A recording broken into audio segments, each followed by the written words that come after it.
My name is Loretta, and the last words my daughter-in-law said to me before slamming the door were, "You're not family anymore." Funny thing is, that same week, the lawyer called, and when I showed up to that meeting, her whole face changed, like she'd just seen a ghost she thought she buried years ago. I never imagined my life would come to this, standing in front of people who used to love me, used to call me Mama Loretta, watching their smiles twist into suspicion the moment money got involved. But life has a way of showing you who's truly with you when the storm hits. I wasn't always this strong. Lord knows I used to bend until I almost broke. I grew up in a small Louisiana town, one of those places where folks knew your mama's business before you did. We didn't have much, but we had pride and we had family. Or at least I thought we did. My mama used to say, "Loretta, family don't just mean blood. It means who shows up when you call for help." And I believed that until I found myself calling and no one answered. When my husband Harold passed away, everything I thought I could count on crumbled. We'd been married 32 years. He was a quiet man, worked 2 jobs, barely took a vacation in his life. And when that heart attack took him, it took the roof off my world too. My son Marcus and his wife Denise, they said they'd look after me. But grief has a way of making people cold. Before I knew it, I was living in the old house alone, lights flickering, bills piling, and their visits becoming less and less frequent. One day, I overheard Denise on the phone, whispering to someone, "She's a burden, Marcus. Your mama needs to downsize or something. We can't keep carrying her like this." I remember sitting there at the kitchen table, holding my tea, my hands trembling. A burden. That word sat heavy on my chest. But I didn't say a word. I just smiled when they came around, cooked Sunday dinners, laughed when I was supposed to. Because I was raised to keep peace, not start wars. Until that one afternoon, the day she said it to my face. "You're not family anymore." It came out so cold, so final, like she was cutting a string that held us together. Marcus just stood there. My own son didn't say a word, just looked down, ashamed or afraid. I don't know which hurt more. So I left. I walked out that door with nothing but my dignity and my husband's old Bible. I went back to that little house, the one they said was too much trouble to keep. And that's when the lawyer called. Turns out Harold had been saving something I never knew about. Land. 4 acres out near the bayou.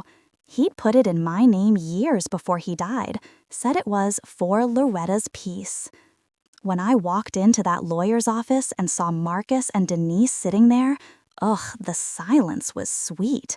The same people who told me I wasn't family were now sitting across from me, waiting to see what I would do with the property.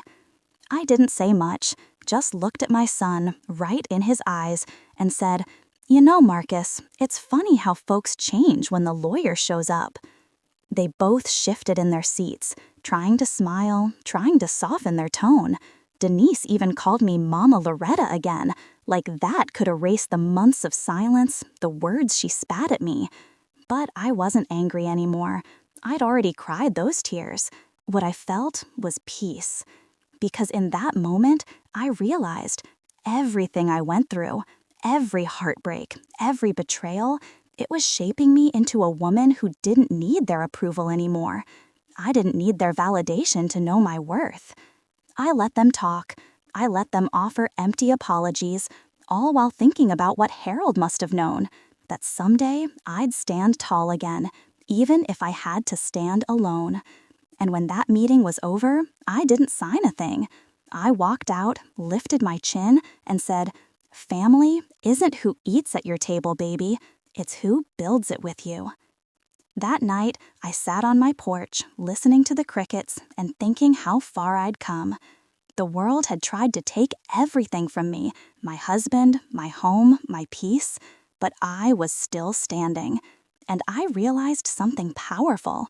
When they push you out, Sometimes God's just making room for you to walk into something better. The morning after that awful confrontation, the house felt colder than ever. Not because of the temperature. Georgia mornings in June were always warm, but because silence had moved in like an uninvited guest. I sat at the kitchen table, staring at a half-empty cup of coffee, the steam long gone, the bitterness settling at the bottom just like the ache in my chest. I kept hearing her voice echoing in my head, "You're not family anymore." Those words had torn through me deeper than any knife ever could. It wasn't just what she said, it was how she said it. Like I was a stranger.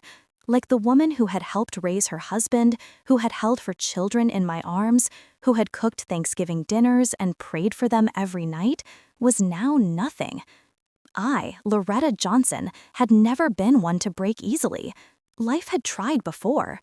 It tried when my husband left me for a younger woman, leaving me with 2 boys and a mountain of bills.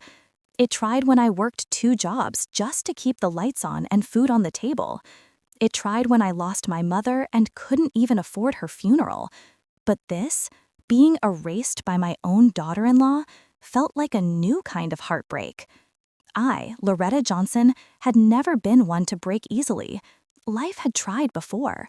It tried when my husband left me for a younger woman, leaving me with 2 boys and a mountain of bills. It tried when I worked 2 jobs just to keep the lights on and food on the table. It tried when I lost my mother and couldn't even afford her funeral. But this, being erased by my own daughter-in-law, felt like a new kind of heartbreak. I didn't say anything to her that night. I just packed my things quietly and left. My son, Marcus, didn't even walk me to the door. He just stood there, arms crossed, eyes full of something between shame and weakness. That boy had always been his father's son, strong on the outside, but quick to crumble under pressure. I drove home in silence. The streetlights blurred from my tears, and the gospel radio hummed a soft hymn about forgiveness. But forgiveness felt too heavy to carry right then. I needed to breathe, to think, to remember who I was before they made me feel small. The next few days passed like molasses, slow and heavy. The phone stayed quiet. No calls, no texts, just the ticking of the clock and the occasional creak of the old wooden floor in my house. The same house Marcus grew up in. The same house he once said he wanted his own children to run through. I should have known something was wrong when the mailman knocked on my door with an envelope stamped with my son's name. It wasn't a letter. It was a notice, the kind that makes your stomach drop before you even open it. My son had put my house up for sale. Not legally, not yet, but his name was on the property papers from years ago when I trusted him enough to co-sign during a refinance. He thought he could get away with it now that he and his wife decided I was no longer family. I remember sitting there, holding that paper, trembling, not from fear, but from anger. My mother used to say, "Don't let anger guide you, baby, but don't let it silence you either." So I didn't. I called my lawyer. Mr. Franklin had been my attorney for over 15 years, a kind, older man with a voice that sounded like wisdom itself. When I told him what happened, he paused for a long time before saying, "Loretta, this is going to be messy, but you've been through worse. Let's do this the right way." I nodded, even though he couldn't see me. "Let them think I'm weak," I whispered. "I'll show them who they're dealing with." That night, I sat on my porch, watching the sunset bleed into the trees. The air smelled like magnolias and memories. I thought about Marcus as a boy, how he used to sit on that same porch, asking questions about everything. "Mama, why does the moon follow us? Mama, when I grow up, will you still make me pancakes?" I had loved that child more than my own heartbeat. And now, that same boy was ready to throw me away for the sake of a woman who didn't know the meaning of family. But I wasn't done yet. No, ma'am. The next morning, I ironed my best dress, the navy blue one with the little pearls at the collar. I fixed my hair, put on my silver earrings, and looked at myself in the mirror. "I'm not broken," I said out loud. "I'm just getting started." The lawyer meeting was set for Friday, and when I walked into that office, I wasn't just a mother anymore. I was a woman ready to fight for her name, her home, and her dignity. Because you see, sometimes life waits until everyone counts you out before it gives you the strength to rise higher than ever before. And I was about to rise. When Friday finally came, I woke before the sun. The house was quiet, just the soft hum of the old refrigerator and the ticking of that clock on the kitchen wall, the same one that had been hanging there for 30 years. I made myself a cup of black coffee, no sugar, no cream. I didn't need sweetness that morning. I needed clarity, strength. I sat at the table and went through the documents Mr. Franklin had sent me to review. The papers outlined everything: ownership rights, financial transfers, even the clause that Marcus must have overlooked when he tried to make a move on my house. That small, almost invisible line in the contract that said the surviving co-owner retains full rights of occupancy and ownership in case of any dispute. He must have thought his mama didn't read fine print. He must have forgotten who taught him how to read it in the first place. When I pulled up to Mr. Franklin's office, I could already see Marcus's car parked outside. My heart twisted, not because I was scared, but because seeing that old blue Ford brought back too many memories. Birthdays, holidays, late-night talks. I took a deep breath, fixed my jacket, and walked inside. The receptionist smiled kindly at me. "Mrs. Johnson, they're already in the conference room." They. That word stung a little. My son and the woman who called me not family anymore were already sitting together, waiting for me, probably thinking this meeting would go their way. When I stepped in, all conversation stopped. Marcus looked up, guilt flickering across his face for just a second before he looked away. And her, Alicia, my daughter-in-law, sat there with her arms crossed, dressed in a sharp white suit, her chin high, like she'd already won. "Loretta," she said, almost too calmly, "I didn't expect you to actually show up." I smiled, not out of kindness, but control. "Oh, I always show up, sweetheart, especially when people try to play in my backyard." Mr. Franklin cleared his throat. "Let's all take a seat." We did. He began to explain the situation, his tone professional but firm. He outlined how my name was still legally attached to the property, and how, under the law, Marcus couldn't make any moves without my written consent. Alicia interrupted him twice, trying to argue about fairness and family contribution. That word, family, coming from her lips almost made me laugh. Finally, I leaned forward and spoke. My voice was calm, but my words were heavy. "Alicia, when you married my son, I welcomed you with open arms. I gave you my mother's necklace on your wedding day. Do you remember that? You cried, said you'd wear it to keep me close." Her jaw tightened. "And now," I continued, "you stand here, trying to take away the one thing I've built with my own two hands, the one place that holds every piece of who I am. You tell me I'm not family anymore? That's fine, but don't you ever think you can erase me." The room went silent. Even Marcus couldn't look at me. Mr. Franklin slid another folder across the table. "Mrs. Johnson has decided to transfer ownership of the property fully into her name. Legally, it's within her rights. Marcus, you'll need to sign here to acknowledge it." Alicia's eyes widened. "What?" Marcus swallowed hard, looking between us. "Mama, you don't have to do this."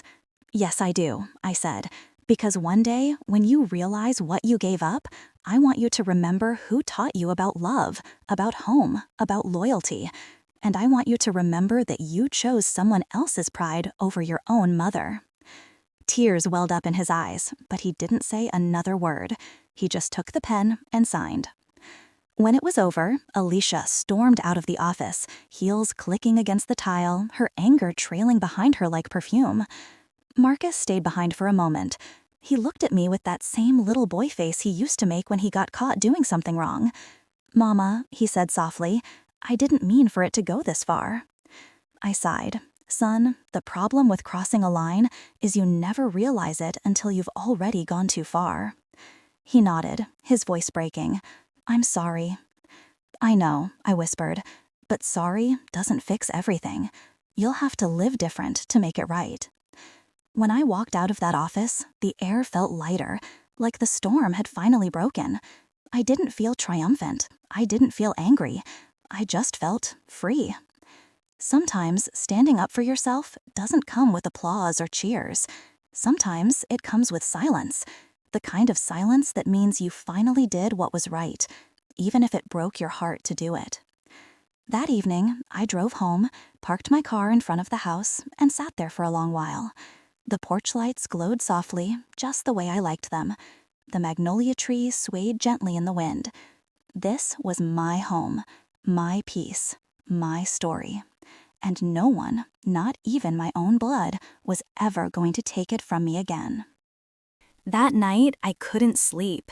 The house was quiet again, but not the same kind of quiet as before. This one was peaceful, solid.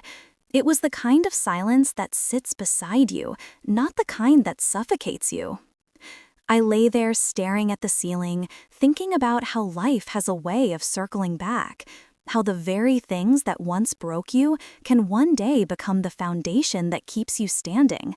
I thought about the years I spent sacrificing for everyone else, for Marcus, for his father, for family.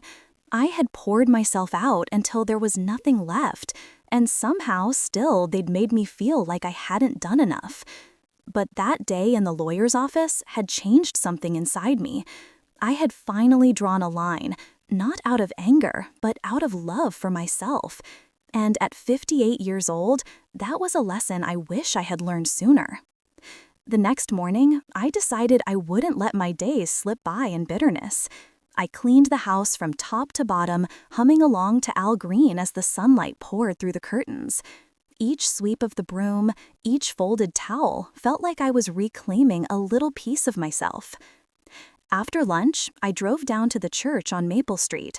Pastor Ruth was there, standing outside with her watering can, tending to the roses. She looked up when she saw me. "Well, if it isn't Miss Loretta," she said with that warm smile of hers. "I haven't seen you in Sunday service for a few weeks."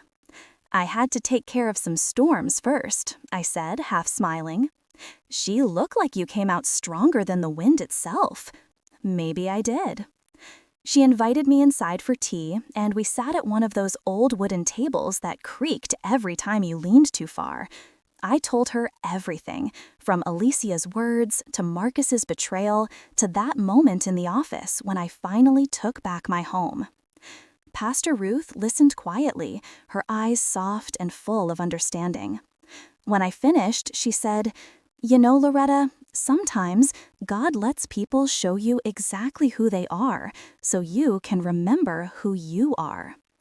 Those words hit deep. Because the truth was, I had forgotten who I was. Somewhere between being a wife, a mother, and a caretaker, I had lost the woman who once dreamed big, who laughed loud, who believed she could conquer anything. On the way home, I stopped by the community center.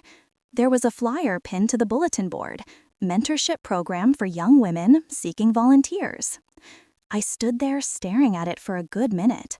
I had always told myself that when I retired, I'd give back to my community, teach young girls what I never had the chance to learn early in life: how to stand tall, how to save money, how to love yourself enough to walk away when something or someone tries to break you.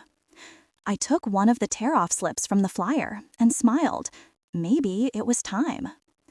That week, I started going to the center twice a week.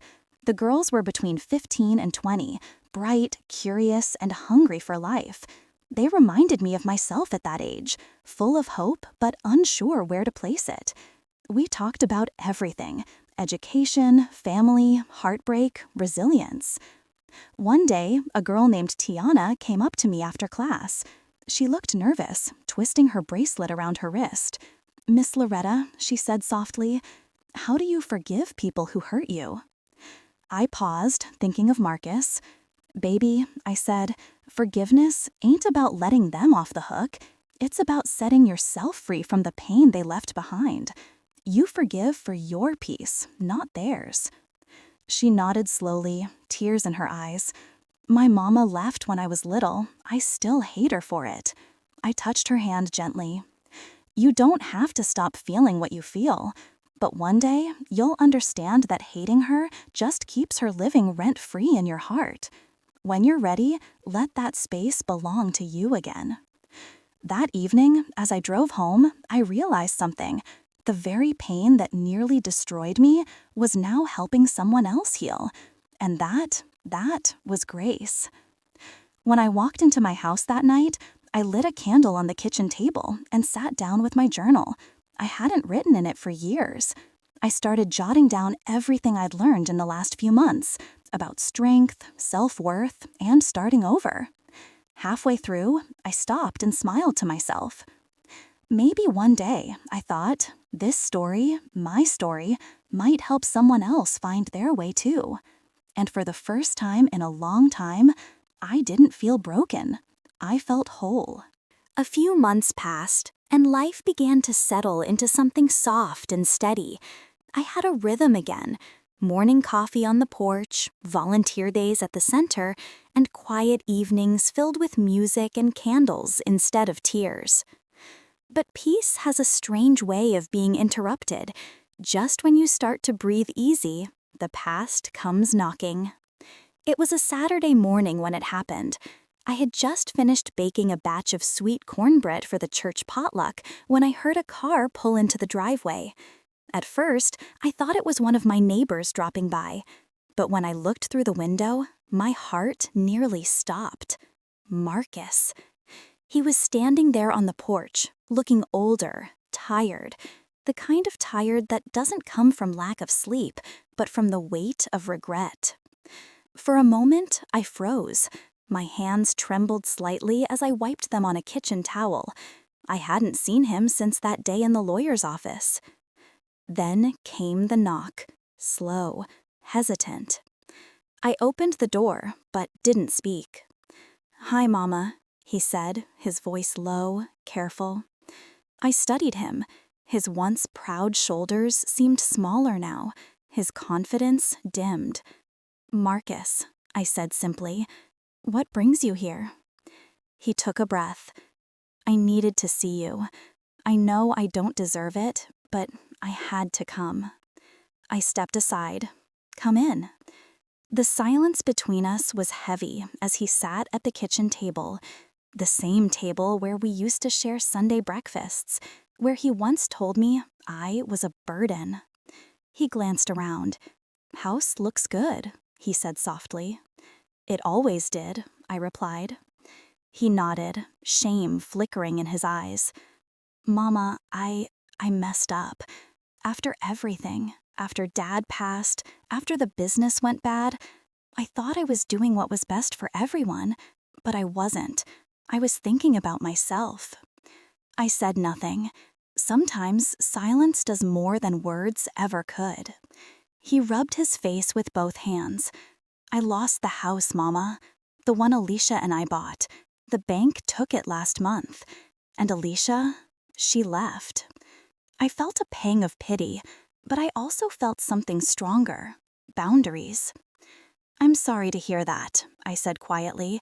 "But you know, baby, pain has a way of humbling us. Maybe this is your time to learn." He looked up at me, tears glistening in his eyes. "I know. I keep thinking about that day, about how I treated you. I told myself I'd make it up to you, but I didn't know how." I pulled out the chair across from him and sat down. "Marcus, forgiveness isn't something you earn. It's something that happens when the heart's ready. And mine," I paused, taking a deep breath. "Mine's been healing." He nodded slowly, eyes downcast. "I don't expect you to forget. I just hope one day you'll let me try to make things right." We sat there for a long while, the quiet broken only by the sound of the clock ticking on the wall. Finally, I said, "You hungry?" He looked up, surprised. "A little, yeah." "Then grab a plate," I said, standing. "Cornbread's still warm." As I sliced a piece for him, I realized something. Forgiveness didn't mean letting him back into my life the same way. It meant releasing the bitterness that had chained me for too long. He ate slowly, quietly. Every now and then, he glanced at me. like a child afraid of breaking something fragile. When he finished, he said softly, "Thank you, Mama." I smiled faintly. "You're welcome, son." After he left, I stood by the window and watched his car disappear down the road. A part of me hurt for him, but a bigger part felt peace. Because life had come full circle, and this time I wasn't standing in the shadow of anyone's choices. I was standing in the light of my own healing. That evening, I went out to the porch, sat in my favorite rocking chair, and let the sunset wash over me. The air was warm, the sky painted in gold and rose. Somewhere in the distance, a church bell rang, slow, steady, forgiving. And as the sound faded, I whispered to myself, "You made it, Loretta. You really made it." The next few weeks after Marcus's visit were quiet, almost too quiet. I kept waiting for the ache to come back, but instead there was this stillness, like the ocean after a storm. I didn't know if Marcus would call again or if that visit was his way of closing a chapter. But deep down, I felt something shifting, not just in me, but in him too. One Sunday morning, I went to church like I always did. I wore my favorite blue dress, the one with tiny white flowers around the sleeves. When I stepped inside, the choir was already singing, and I could feel the spirit moving through that place like a warm breeze. Then, out of the corner of my eye, I saw him, Marcus. He was sitting on the very last pew, head bowed, hands clasped. I froze for a second. My heart tightened, but not in anger, in something softer, maybe hope. After service, I walked toward him. He stood up quickly, nervous, like a boy caught sneaking cookies. "Mama," he said, his voice barely above a whisper, "I didn't mean to make you uncomfortable." "You didn't," I said gently. "It's a church. Everyone's welcome here." He smiled faintly. "I started coming last week. Pastor James, he's been talking with me. Said sometimes God lets us fall, just so we remember who's been holding us all along." I nodded. That sounds like him. He hesitated. "I want to do better, Mama. I don't just mean saying sorry. I want to live different. I want to be someone you're proud of again." I studied him carefully. There was a humility in his eyes I hadn't seen in years. Maybe life had stripped away the arrogance and left only the truth. "I've always been proud of you, Marcus," I said, "even when I didn't like what you did." He looked down, wiping his face. "You really mean that?" "I do. But being proud of you doesn't mean I'll pretend nothing happened. It means I believe you can grow past it." He nodded slowly. "Then that's what I'll do." Over the next few months, Marcus began showing up more often, not to ask for anything, but just to help.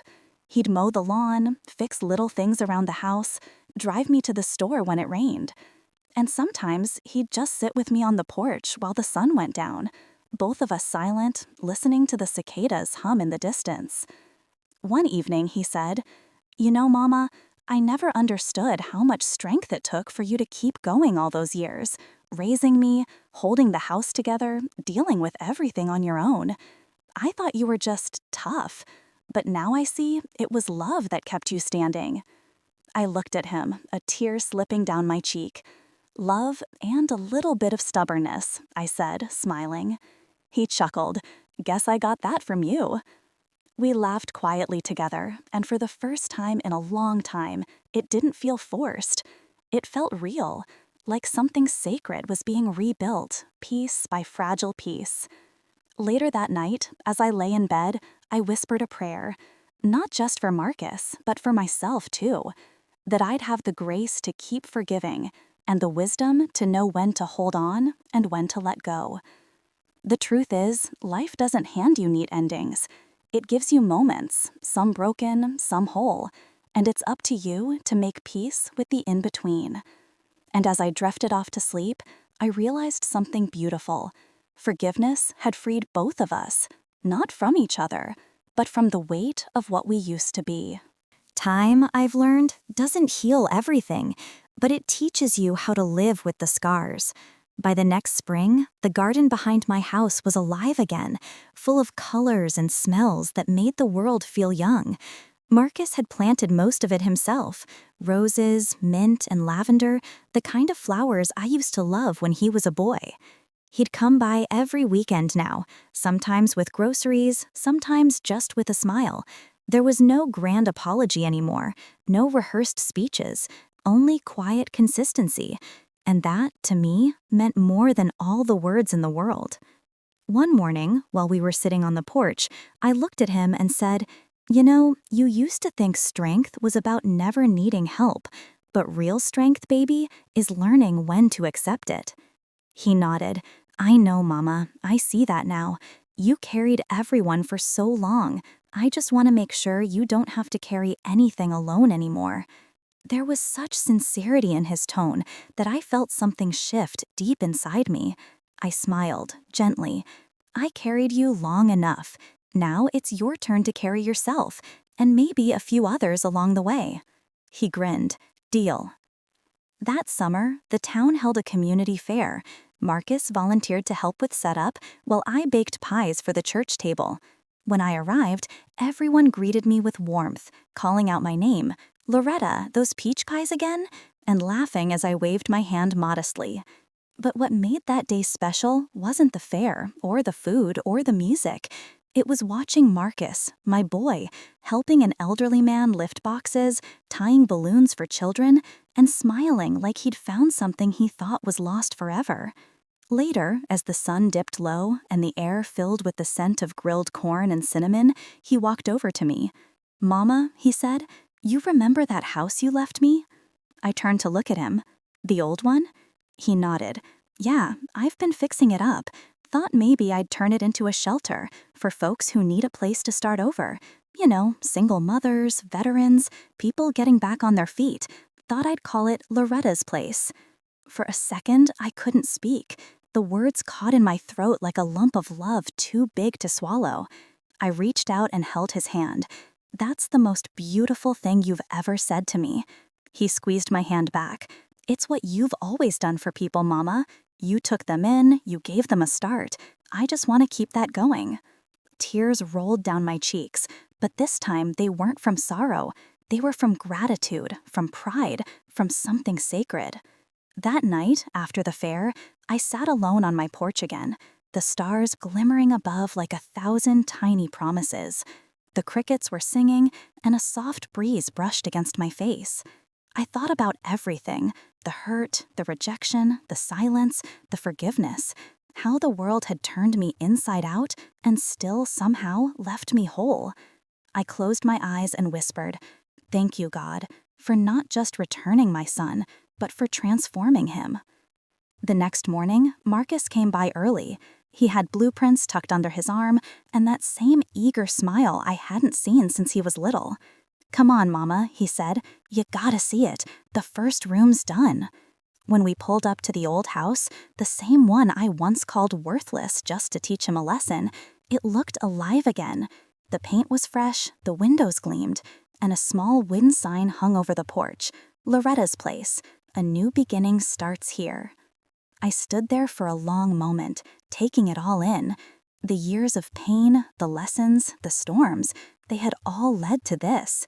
I turned to Marcus, my voice soft but steady. "You did good, son." He smiled, eyes glistening. "No, Mama, we did." And for the first time in a long, long while, I felt the kind of peace that doesn't fade when the sun goes down, the kind that stays, deep and quiet, like a heartbeat. As we walked inside together, I knew the story wasn't just mine anymore. It was ours. And maybe that's what family really means. Not blood, not perfection, but the choice to keep showing up, even after everything breaks. Because in the end, love doesn't erase the past, it redeems it. And that's how I, Loretta, found my way back home